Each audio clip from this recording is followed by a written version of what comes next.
চলছে 2025 শিক্ষাবর্ষের বিনামূল্যের পাঠ্য বই মুদ্রণের কাজ। নতুন বছরে নতুন শ্রেণীতে নতুন এই বই শিক্ষার্থীদের পড়াশোনায় যোগ করবে বাড়তি আনন্দ এবং উৎসাহ।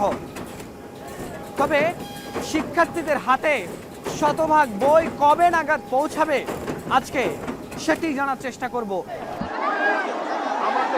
ছাত্র জনতার গণ অভ্যুত্থানে স্বৈরাচার আওয়ামী লীগ সরকারের পতনের পর তাদের তৈরি 2021-এর বিতর্কিত শিক্ষাক্রম বাতিল করে অন্তর্বর্তী সরকার। সিদ্ধান্ত হয় 2012 সালের কারিকুলামে ফেরার। এরপর সেই কারিকুলামের বিভিন্ন শ্রেণীর 441টি বই পরিমার্জন এবং টেন্ডার প্রক্রিয়া করতে ঘনিয়ে আসে ডিসেম্বর। এছাড়া নানান চ্যালেঞ্জের মধ্যেও 30 ডিসেম্বর পর্যন্ত উপজেলা পর্যায়ে 15% বই পাঠানোর ছাড়পত্র হয়েছে। বিগত সময় নিম্নমানের পাঠ্য বইয়ে সারা দেশ ছয়লাভ থাকলেও এবার বইয়ের কাগজ এবং ছাপার মান নিশ্চিতে প্রেসে মন্ত্রণালয়ের প্রতিনিধিদের তদারকি চোখে পড়ে এখন ভিড়। নিম্নমানের বই ছাপানো ইতোমধ্যে শুধু প্রাথমিকেরই লক্ষাধিক বই বাতিল করেছে এনসিটিবি।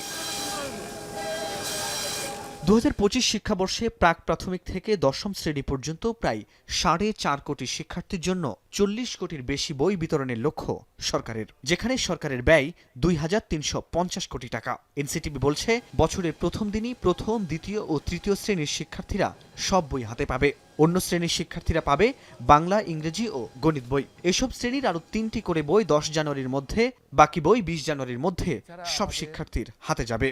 দশম শ্রেণী যেহেতু সবচেয়ে গুরুত্বপূর্ণ, এক্ষেত্রে আমরা 5 তারিখের মধ্যে, জানুয়ারির 5 তারিখের মধ্যে দশম শ্রেণীর সকল বই আমরা দেওয়ার পরিকল্পনা আমরা নিয়েছি। বইয়ের মান খারাপ করলে তার কোনো ক্ষমা হবে না, সে শাস্তি পাবেই, এবং পূর্বে যাই কিছু হয়ে থাকুক এবার শাস্তি তাকে ভোগ করতে হবে। আপনি জানেন ইতিমধ্যে আমাদের প্রায় লক্ষাধিক বই আমরা খারাপ বই বাতিল করে দিয়েছি। তবে প্রেস মালিকরা বলছে জানুয়ারি নয়, সব বই মাঠে পৌঁছাবে ফেব্রুয়ারির মধ্যে। আমাদের আন্তরিকতা, চেষ্টা সব থাকার কারণেও র ম্যাটেরিয়ালসের সংকটের কারণে আসলে কিছুটা ডিলে হয়ে যাবে। এনসিটিবি যে আশাবাদ ব্যক্ত করতেছে সেটা আসলে জানুয়ারি 20 তারিখের মধ্যে সব বই যাওয়ার পথে সম্ভব হবে না। তবে এটা ফেব্রুয়ারির 20 তারিখ পর্যন্ত আমরা ধরে নিতে পারি যে এর মধ্যে হয়তো সব বই যাওয়ার সম্ভাবনা আছে। এজন্য যেন শিখন ঘাটতি তৈরি না হয় সে ব্যাপারে সংশ্লিষ্ট সবাইকে সজাগ থাকার আহ্বান এই শিক্ষাবিদের।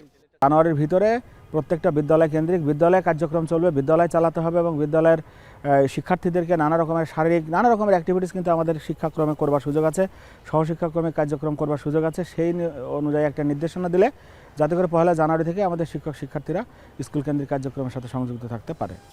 কোনো প্রিন্টিং প্রেস নিম্নমানের বই ছাপালে এবং নির্ধারিত সময়ে বই দিতে ব্যর্থ হলে কঠোর ব্যবস্থা নেওয়ার হুঁশিয়ারি জাতীয় শিক্ষাক্রম ও পাঠ্যপুস্তক বোর্ডের। ফরহাদ বিন নূর, এখন, ঢাকা।